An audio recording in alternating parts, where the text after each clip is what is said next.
ಬರುವ ನೀರು ಕಾಂಗ್ರೆಸ್ ರಸ್ತೆ ಹಾಗೂ ರೈಲು ಹಳಿಗಳ ನಡುವಿನ ಪ್ರದೇಶದಿಂದ ಸದಾ ಹರಿಯುತ್ತಿದೆ.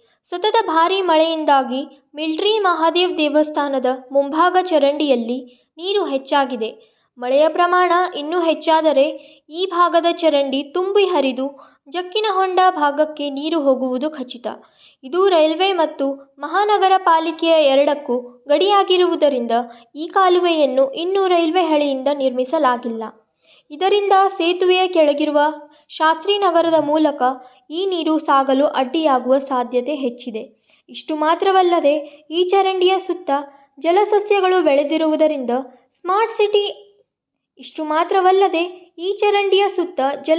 ಬೆಳೆದಿರುವುದರಿಂದ ಸ್ಮಾರ್ಟ್ ಸಿಟಿಯಲ್ಲಿ ಕೊಳಕು ರೂಪಗಳು ಕಾಣಸಿಗುತ್ತಿವೆ. ಮಹಾದೇವ್ ಪವಾರ್, KMM ಕನ್ನಡ, ಬೆಳಗಾವಿ.